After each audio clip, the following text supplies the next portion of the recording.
Të dashur miq, përshëndetje. Një njeri I mençur ka thënë një herë se pjesa më e mirë e një trungu familjar është nën toka. Por jo me historinë e kësaj familje. Si një pemë e mbjell pranë ujit të lumit, kjo familje u rrënjos dhe qëndroi e patundur në dashuri, duke dhënë fryte në kohën e saj. Nuk ka qenë gjithmonë kështu, dhe frytet vinin pavarësisht nga vështirësitë. Megjithatë, ata janë begatuar që kur zemrat, mendjet dhe jetët e tyre u bën të lirë nga prangat.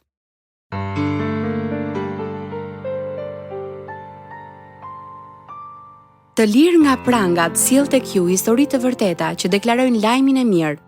Programi është prodhuar në Chicago nga Pacific Garden Mission dhe është sjell në Shqip nga Radio 7.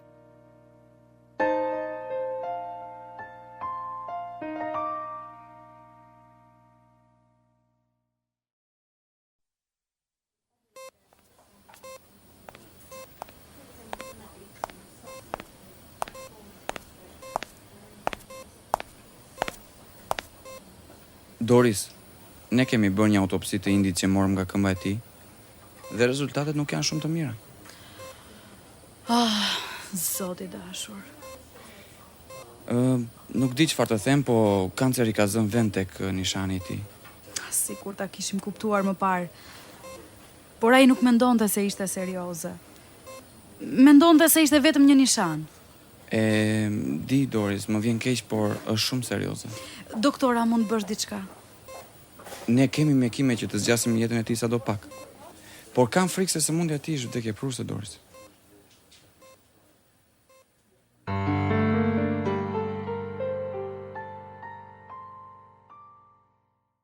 Javën e kaluar, gruaja e historisë son përshkroi rritjen e saj në një familje ku kishte shumë dashuri, por edhe ankth në mënyrë të vazhdueshme. Nëna e saj jetonte në një gjendje frike dhe ishte në depresion për shkak të një martese të dështuar. Nëpërmjet djalit të saj 12 vjeçar, jeta e Doris Barr tashmë ishte e lirë nga prangat. Por si mund t'i ndihmonte ajo ata që donte më shumë?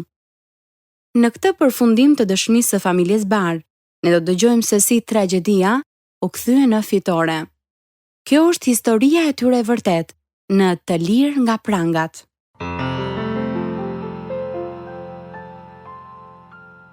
Si mund ta përshkruaj gëzimin në zemrën time kur e dija pa pikë dyshimi se isha shpenguar. Boshllëku ishte larguar, duke u mbushur me një uri të njoh atë, I cili dha kaq shumë për mua.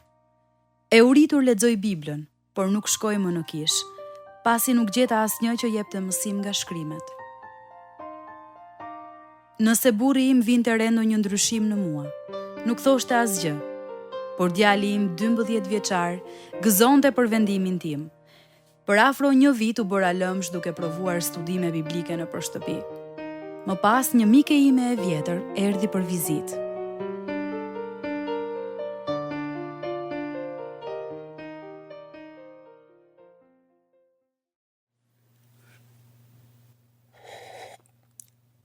Ua, Doris, nuk më besohet që kanë kaluar 13 vjet. A të kujtohet rrotulluesja kur unë takova Bad? Ai më thot se do që të shkojmë prap atje. Doris, ai është njeri I mirë. Pa më thuaj, si është Badi? Është 13 vjeç tani, dhe është fëmijë mrekullueshëm. Ai punon dhe I ruan paratë e tij. Ka qenë gjithashtu edhe model. E shikon? Është fotografia e tij. Ka qenë në kalendaret dhe kartolinat e Krishtlindjes. Sa djali pashëm. Po ç'të reja kemi nga ty, Margji? Po, a e di se kush është lajmi më I mirë? Jam shpëtuar. Vërtet! Edhe unë. Perëndia përdori Badin. Ai erdhi në shtëpi nga një kamp I krishterë ku kishte bërë lutjen e shpëtimit. Më pas më tha mua se isha mëkatare dhe po shkoja në ferr. Kjo ma acaroi. Kështu që fillova të lexoj Biblën për ta zbuluar këtë gjë vet. Një fëmijë I vogël do t'i udhëheqë ata. Po, por Bad nuk ka interes në gjërat shpirtërore. Se fillimi, edhe Alu shpëtuam më vonë, Doris, por pastaj ne filluam të shkonim në takime 3 herë në javë, edhe kjo ka bërë mrekullin martesën tonë. Sikur të shkoja dhe unë. Në çfarë kishe shkon? Nuk shkoj, nuk mund të gjej një kish që mëson nga Bibla. Ua, Doris, ti duhet të shkosh në kish që të rritesh në besim. Bibla e urdhron këtë. Ndoshta mund të vim afër jush dhe të shkojmë në kishën tuaj. Sa do të më pëlqente. Pastori ynë jep vetëm mësime nga Bibla, varg pas vargu. E di ç'ke Doris? Do kontrolloj për ndonjë shtëpi në zonën tonë. Unë do flas me Bad dhe do të shikoj nëse mund të lëvizim.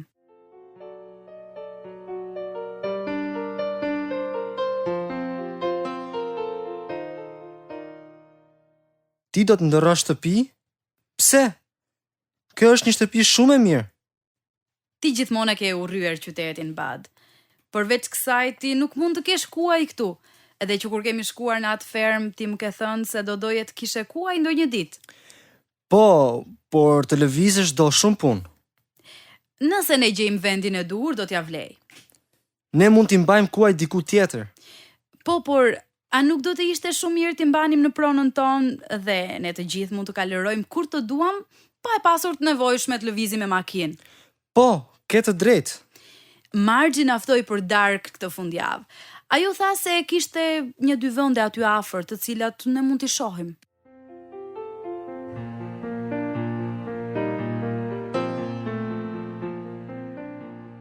Nuk e kisha iden se kishte kisha të mira në zonën ku ne jetonim, kështu që isha e vendosur të lëviznim.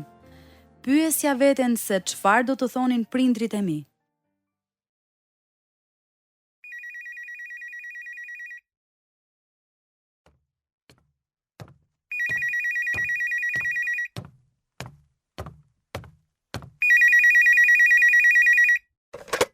Alo? Ç'kemi nën? Të mora në telefon për të thënë se po shkojmë të jetojmë në fshat. Po ndroni shtëpi? Po, kemi gjetur një vend me 2 hektar ku mund të kemi kuaj. Oh, e dashur. Po shkoni shumë larg. Është vetëm 65 kilometër larg. A do t'jesh e lumtur në fshat? Do të them, po sikur të ndodh diçka ty apo fëmijëve Doris, a do të kesh ndihmë në kohën e dur? Po, në mos u shqetëso. Fshati është një vend shumë i mirë për të rritur fëmijët. Badit dhe Lindës do t'i pëlqejë shumë. Nejse, si është Eleonor? Jam shumë e shqetësuar për të. Do të vi t'ju takoj së shpejti, nën.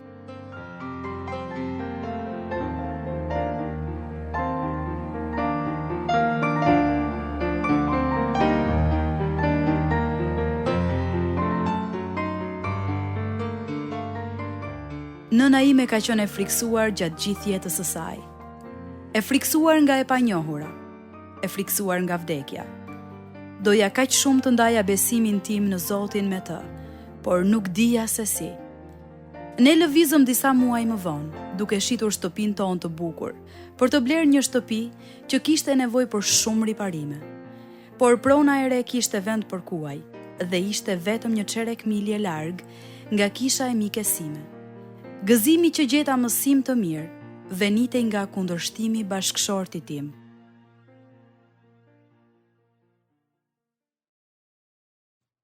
Mos më thuaj që të shkosh prap në kishë.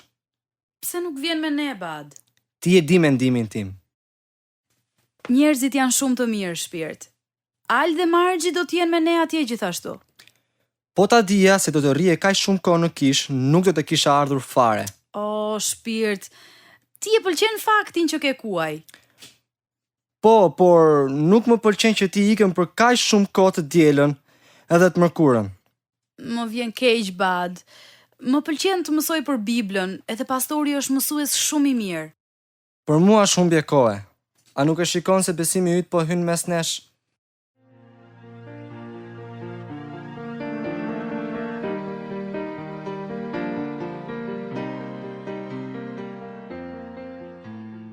Shumë herë largohesha nga shtëpia duke qarë.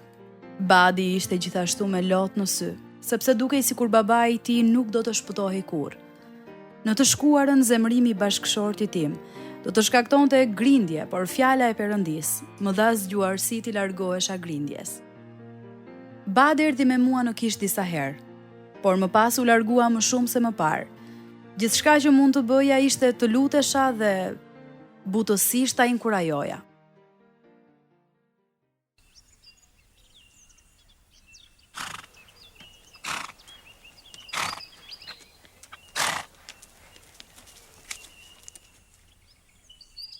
Doris, a dëshirojnë të shkojmë për një kalërim? O, sigurisht. Atëherë bu gati.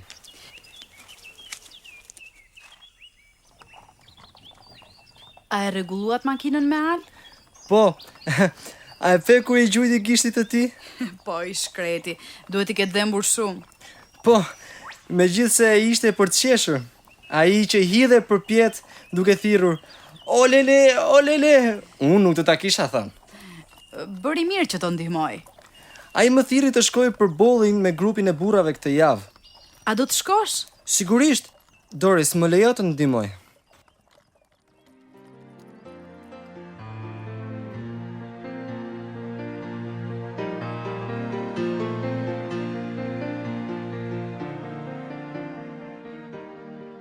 Pas një farë kohe, Bad vendosi të shkonte në kish me mua përsëri. Por ai shkonte me një sjellje ndryshe. Ishte i vendosur të vërtetonte se pastori e kishte gabim. Me Biblën në dorë, ai ndiqte varg pas vargu duke vënë në loj pastorin. Më pas studionte pasazhin përsëri në shtëpi, duke kërkuar për gabimin në kuptim. Me sjellje të gabuar apo jo, isha i lumtur që ai po lexonte Biblën dhe po shkonte në kish me mua. Një ditë ai po mundohej të rregullonte ngrosin i zvaritur në një vend të shtëpisë.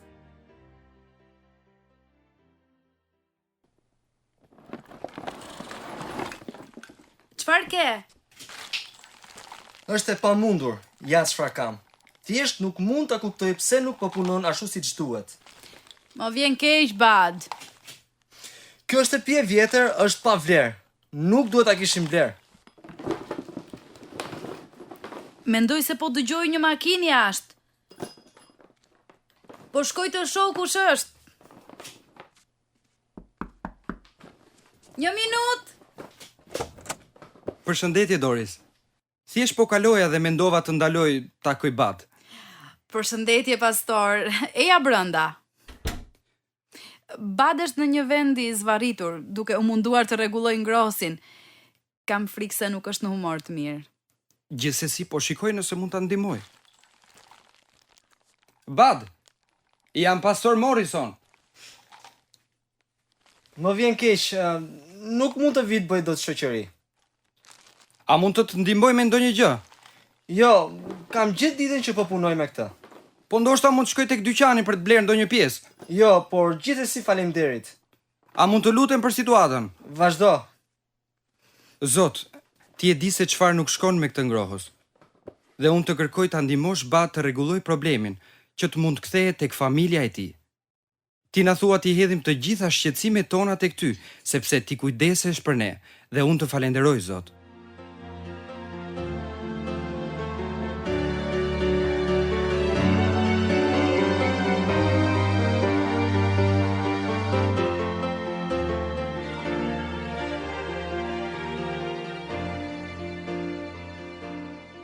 Ai u largua dhe pak minuta më vonë ngrosi filloi të punoj. Bad u mahnit nga dashuria që ndjeu nga njerëzit e kishës dhe filloi të shikojë ndryshimin që Perëndia po sillte në jetët tona. I paaftë të vërtetonte se Bibla ishte gabim. Ai më në fund e kuptoi nevojën e tij për të penduar dhe për shpëtimin e tij. Një natë pas rreth 8 muajsh, pasi ne ishim larguar, Bad ja dorëzoi jetën e tij Jezusit. Ndryshimi tek ai ishte i mrekullueshëm. Me shumë durim, me pak zemërim. Ne filluam me guxim të ndanim besimin ton me familjen time.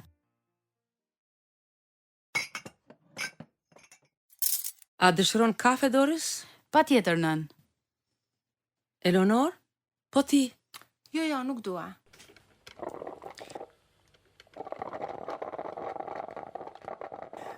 Atë ka thënë Doris lajmin e mirë nën. Pranova Jezusin si shpëtimtarin tim personal. Jam i shpëtuar. Po, mund ta dalloj që ka diçka ndryshe tek ti. E po dukesh sikur je më i duruar, por ti gjithmonë ke qenë një njeri i mirë, Bad. Por jo sipas Biblës. Ka të drejtë, nën. Bibla thot se nuk ka asnjë që është i mirë, as edhe një. Pa Perëndin është njësoj sikur të jetosh jetën me sy mbyllur, duke u penguar dhe duke rënë. Por me të, ai ndriçon rrugën tonë. Pse nuk filloni të shkoni në kish me Eleonor, nën? Unë nuk kam nevojë të shkoj në kish. Gjithmonë kam jetuar siç duhet. Nën, Ti nuk mund të jetosh siç duhet pa Perëndin. Duhet të lindësh përsëri. E po, unë nuk bie fare dakord me këtë. Unë kam qenë duke lexuar Biblën dhe aty thuhet mbi të gjitha gjërat, zemra mund të mbashtrohet dhe është e prirur për të bërë të keqen. Kështu që Zoti të jep një zemër të re kur ti pranon Krishtin dhe pastaj ti je ndryshe. Fryma e Perëndisë të fuqizon ti bindesh fjalës së Tij. Ti akoma mund të zgjesh rrugën e gabuar, por të paktën e din se duhet të bindesh fjalës së Tij. Nëse ti nuk je rinlindur, je pa mbrojtur ndaj mëkatit dhe djallit. Oh, interesante. Është një kishë mirë këtu poshtë në rrugë, Eleonor. Pse nuk fillon bashkë me nënën të shkoni atje të dielave në mëngjes? Ndoshta do shkoj. Ajo flevon. E po ngrije nga gjumi. Ty të duhet diçka e tillë, Eleonor. Kam qenë shumë e merakosur për ty, sepse fle kaq vonë dhe je kaq i shqetësuar. Kam frikë se do të kesh ndonjë krizë nervore nëse diçka nuk ndryshon. Perëndia do të bëjë një ndryshim të madh në jetën tuaj. Ai ndryshoi timen. Unë nuk kam nevojë për fe, bab. Jam shumë mirë. Megjithatë, do ta zgjoj Eleonor të dielën dhe do të sigurohem që ajo do të shkojë.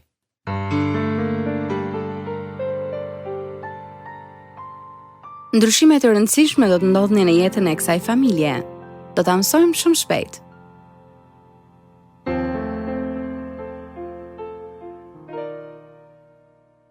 Shumë njerëz u prekën nga historia e Lilian Steiger, kur u transmetua për herë të parë në Të lirë nga prangat.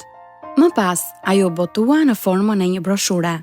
Ishte historia e një gruaje që jetoi 55 vitet e saj, në frikë dhe e shqetësuar për gjithçka.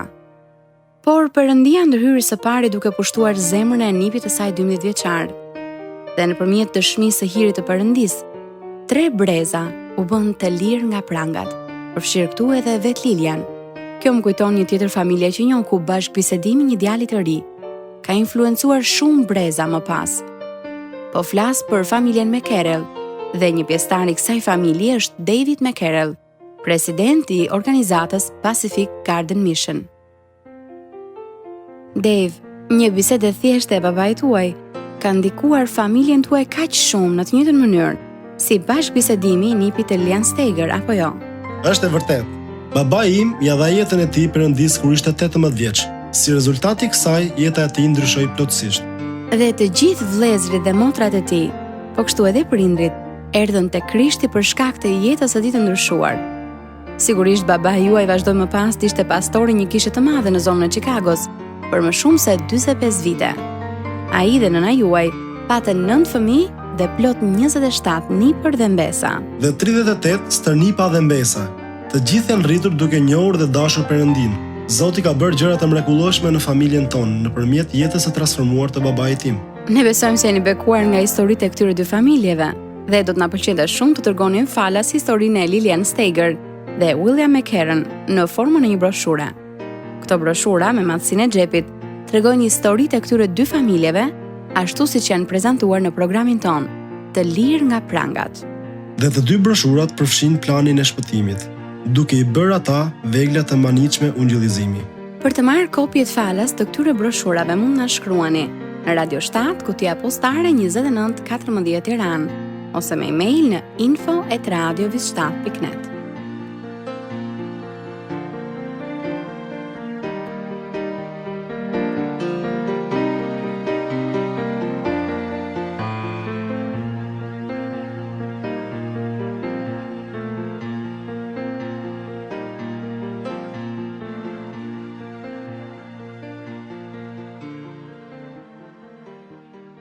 Sa herë që Bad dhe unë flisnin për Zotin me nënën, ajo mbrohej. Sikur të ishte e kërcënuar në një farë mënyre, megjithatë ajo insistonte që Eleonor të mund të përfitonte nga kisha dhe vazhdonte ta shtynte atë të shkonte. Çdo të diel motra ime premtonte se do të shkonte, pastaj zgjohej vonë. Më në fund nëna ime mori në telefon pastorin.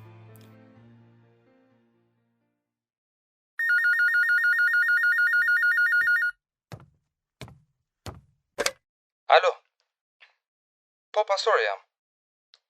Emri im është Lilian Steiger. Po marr në telefon për vajzën time, Eleonor. Ajo ka kaluar një divorc dhe është shumë e tronditur dhe e shqetësuar.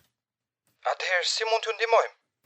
E po unë jam munduar ta shtyj që ajo të vinë në kishë sepse ajo ka nevojë për ndihmë.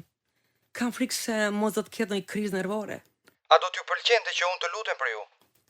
Oh, unë nuk kam nevojë për lutje, por ju mund të luteni për të. Atëherë, pse nuk e sillni ju në takimin e dielës, zonjë? Do të na pëlqente shumë t'ju kishim atje. Jam munduar që ajo të vijë çdo javë, por ky është problemi. Ajo është e mbyllur në vetvete. Gjithsesi unë do të lutem për të.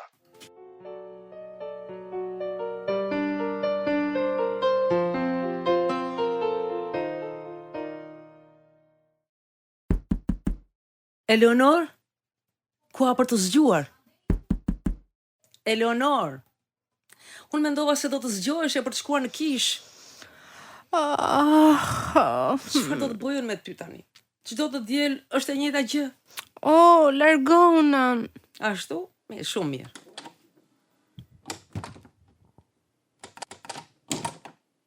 Thjesht unë po shkoj në kishë pa ty.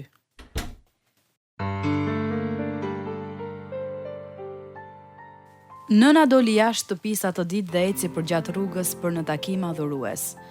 Pa pritur se Perëndia kishte një plan për të.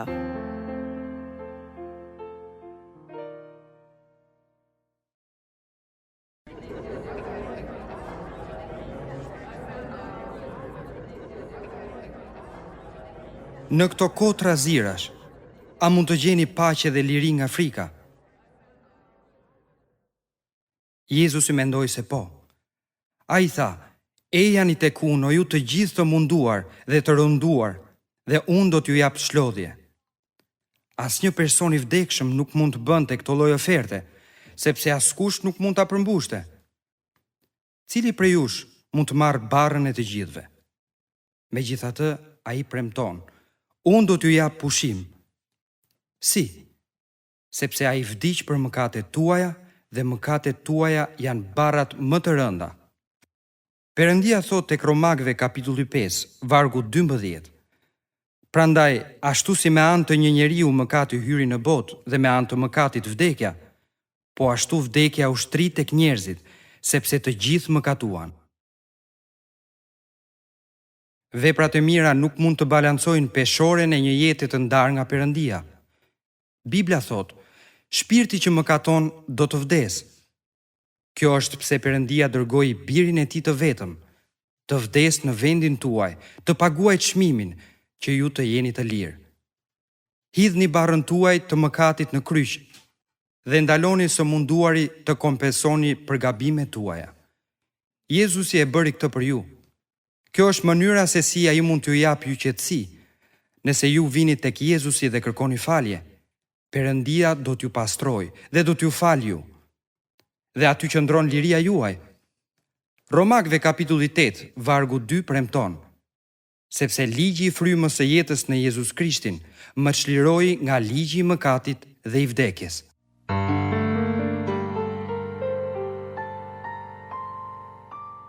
Nëna shkoi përpara dhe ja dha jetën e saj Krishtit atë ditë. Ajo ishte 55 vjeçe. Çfarë ndodhi më tej ishte e jashtëzakonshme.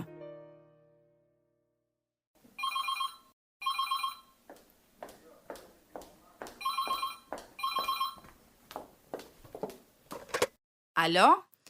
Doris, nuk mund ta besosh ndryshimin tek nëna. Ajo më mori në telefon dhe më tha se ishte shpëtuar. Kjo është e mrekullueshme. Po, gjitha ajo frikë, gjitha ai ankth tani është larguar. Është gjëja më e çuditshme që kam parë ndonjëherë. Oh, faleminderit Jezus. Ajo shkon kudo duke thënë këtë varg, sepse Perëndia nuk na ka dhënë frymë frike, por forcë, dashuri dhe urtësie. Ka të drejtë. Më bëri kaq shumë përshtypje sa që shkova në kishë me të sot. Doris, unë pranova Jezusin se shpëtimtarin tim gjithashtu. Eleonor, kjo është e mrekullueshme. Po, është, ndihem sikur jam e gjallë për herë të parë në jetën time, Doris. Unë tani kam një të ardhme. Ti ke, Eleonor, dhe është e mirë. Ne jemi lutur për ju të dyja për një kohë të gjatë. Sigurohu që t'ja thuash bad. Kur unë parë se sa kishte ndryshuar pasi ishte shpëtuar, kjo më dha më shumë shpresë.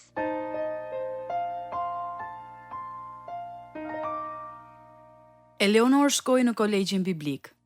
U diplomua dhe këndoi në kishë dhe në konferenca.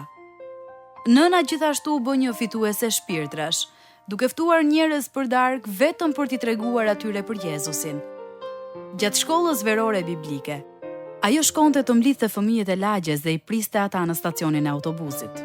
Më vonë, kur ajo pati një problem serioz me zemrën, e përballoi pa frikë. Vitet kaluan dhe Badi u diplomua nga shkolla e mesme dhe kaloi 3 vite në marin.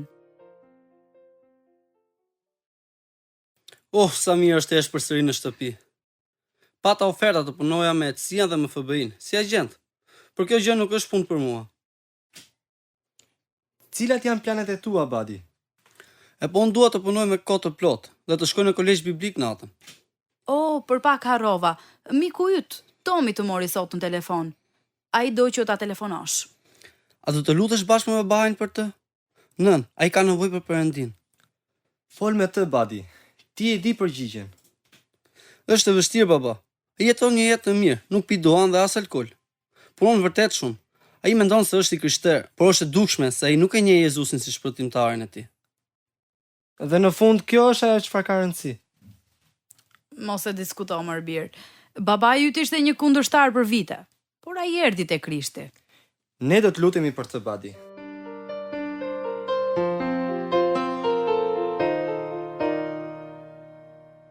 Miku i Badit u lut për të pranuar Krishtin, dhe ata të dy shkuan në kolegjin biblik.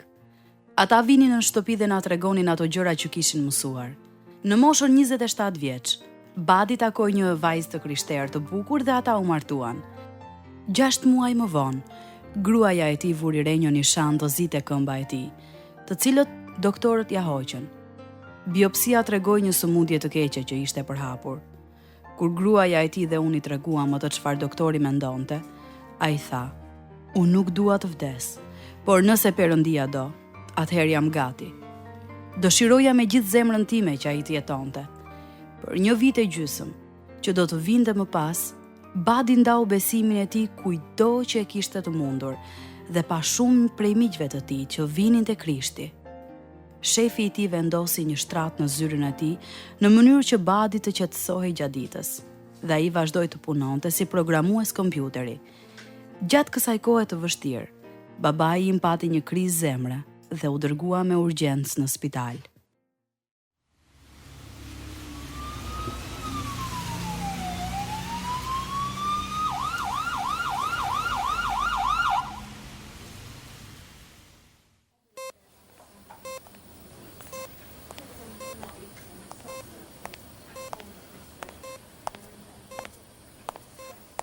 Ja ku po vjen doktori, nën.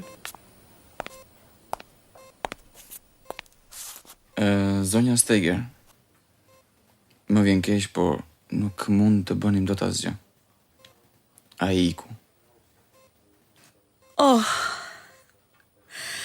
Zoti dashur, do të më marr malli shumë për të. Por të falenderoj se di që do ta shoh përsëri. Ti je ringjallja dhe jeta, Zot. Jam shumë i mahnitur nga besimi juaj, zonjë. E dini se një herë kam patur frikë edhe nga hija ime? Sa herë që së moresha mendoja se do të vdisja. Pastaj Jezusi e mbushi zemrën time me gëzim dhe paqe dhe më dha jetën e përjetshme. A e ke këtë siguri ti, doktor? Jo tamam. Të lutem mos prit. Asnjëherë nuk e dini se kur do të përfundoj koha juaj. E vlerësoj shqetësimin tuaj, zonja Steger. Të lutem mendo për këtë, doktor. Bashkëshorti im nuk është në trup, por i pranishëm tek Perëndia. Ky është një premtim nga Zoti.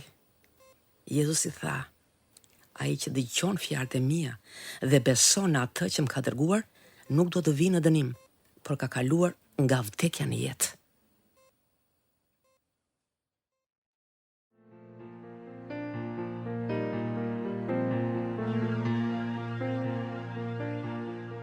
Jo shumë kohë pasi ne varrosëm babain tim, djali ynë Badi, i cili e udhëhoqi familjen tonë tek Jezusi, shkoi në shtëpi për të qenë me shpëtimtarin, të cilin e deshi dhe i shërbeu. Gjatë shërbimit përkujtimor, me qindra dëgjuan planin e shpëtimit dhe 7 njerëz bën një deklarim besimi te Krishti. 2 javë më vonë, Erdhi një krizë tjetër, kur nënës i ra një paralizë e rëndë dhe u paralizua në anën e djathtë. Doktori tha se ajo mund të mos e përdor kurrë më dorën e djathtë. Atëherë ajo nuk mund të jetojë dot vetëm, Eleonor. Unë do të kujdesem për të, Doris. Po karriera jote? Po nëna është më e rëndësishme se karriera ime. Pse nuk kujdesemi të dyja për të? Ajo mund të jetojë 2 javë me njërin dhe pastaj 2 javë me tjetrën. Oh, kjo do të ishte shkëlqyeshëm. Çfarë privilegji na ka dhënë Perëndia.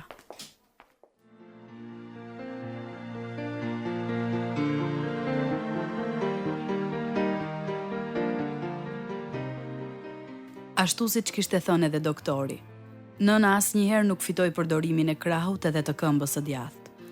Plus ajo kishte dhimbje të vazhdueshme, që largohej vetëm nga ilaçet dhe jo për një kohë të gjatë.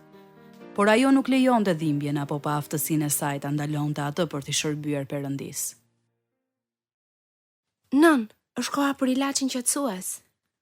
O e dashur, në mes të kohës sime të lutjes, nëse e marr atë ilaç tani, do të më bëj të fle dhe mund të mos mbaroj se luturi për të gjithë. E, po ndoshta duhet paralajmëroj më përpara për këtë. Do të më pëlqente kjo, se ka kaq shumë njerëz që janë duke vuajtur. Ai ustaj që ishte këtu ditën që kaloi, është i shqetësuar për familjen e tij. Dua t'i marr në telefon dhe t'i inkurajoj. A do të pëlqente që ne të bënim një kartolinë për ty me të gjitha numrat e telefonit të njerëzve që ti telefonon? A do ta bënit ju këtë? Kjo vërtet do të ishte një ndihmë, Eleonor. Po patjetër, nën, lista jote e lutjes vazhdon të rritet gjithnjë më shumë. A nuk është e mrekullueshme? Të mendosh se Perëndia na lejon të ndajmë punën e tij duke i dhënë njerëzve shpresë. O, nën, më mahnit ajo çfarë ti bën pavarësisht dhimbjeve që ke. Kur mendoj se sa vuajti Krishti për mua, dhimbja që ndjej nuk është asgjë. O, ti je vërtet një frymëzim, nën.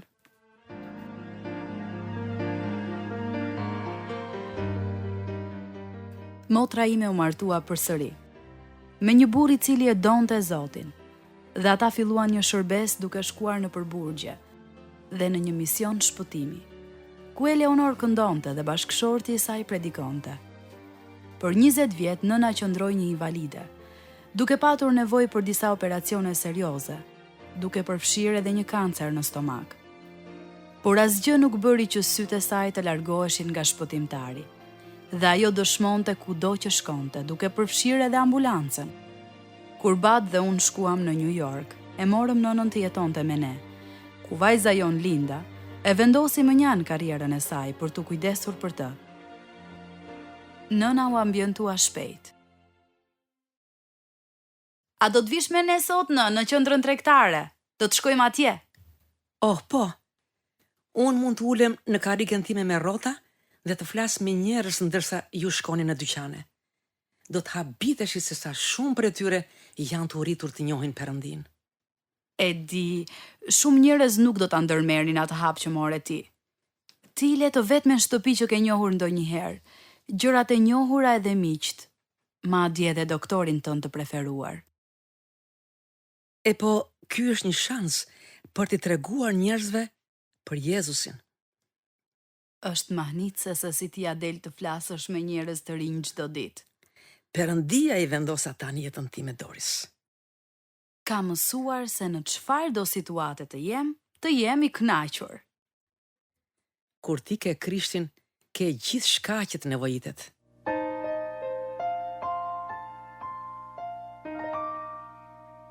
Drejt fundit, nëna ishte pothuajse në dhomën e saj.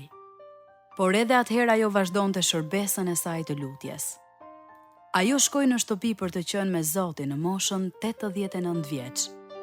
Na mungojnë lutjet e saj, mënyrat e saj gazmore dhe dëshmia e saj prekse. Por çfarë trashëgimie na la? Ne mësuam nga shembulli i saj.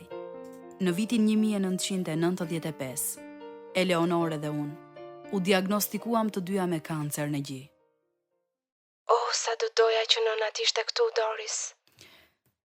Ajo do të kishte fjalin kurajuese për të na thënë, Eleonor. Çfarë shembulli që ishte. Asnjëherë nuk u ankua, gjithmonë duke ndarë ungjillin kudo që shkonte. Eleonor, ky është një mësim për të gjithë ne. Nëse ti përqendrohesh tek Zoti në vend të situatave të tua, kushdo mund të ketë të njëjtën paqe dhe gëzim. Ke të drejtë. Unë shpesh meditoj tek Isaia, kapitulli 41, vargu 10. Mos ki frikë, sepse unë jam me ty. Mos e humb, sepse unë jam Perëndia yt. Unë të forcoj dhe njëkohësisht të ndihmoj dhe të mbaj me dorën e djathtë të drejtësisë sime. Edhe mua më pëlqen Romakëve 8:28. Edhe ne e dim se të gjitha gjërat bashk veprojnë për të mirë, për të gjithë ata që e duan Zotin, për ata që janë thirrur sipas qëllimit të Tij. Doris, Perëndia po t'i jep ty dhe mua të njëjtën mundësi që i dha edhe nanës. Ti jemi një dritë në errësirë.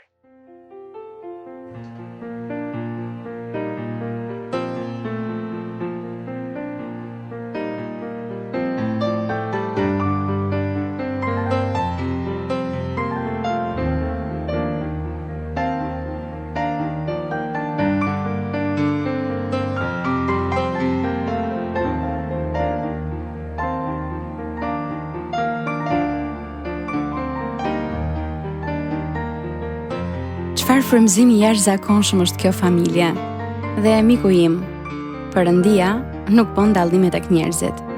Hiri i tij është i mjaftueshëm në çdo situatë.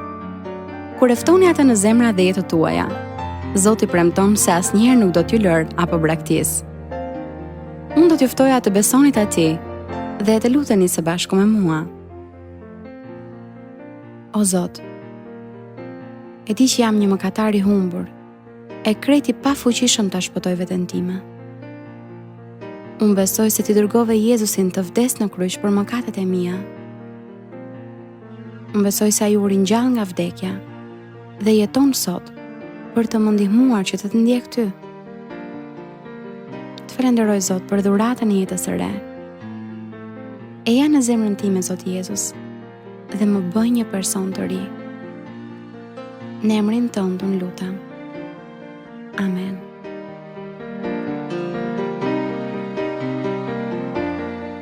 Filloni të lexoni Biblën dhe gjeni një kishë që mëson fjalën e Perëndisë. Dhe sigurisht ne presim të na shkruani për vendimin tuaj e të ndani gëzimin tuaj së bashku me ne. Mos harroni të na shkruani në Radio 7, kutja postare 2914 Tiranë, ose me email në info@radio7.net.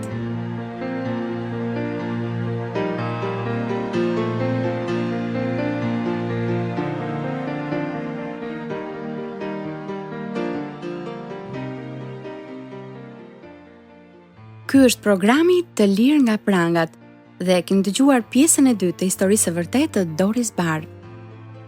Të lirë nga prangat është prodhuar nga Pacific Garden Mission për të treguar nëpërmjet historive të vërteta se nëse jeta jonë është bosh, mund të mbushet derisa të derdhet.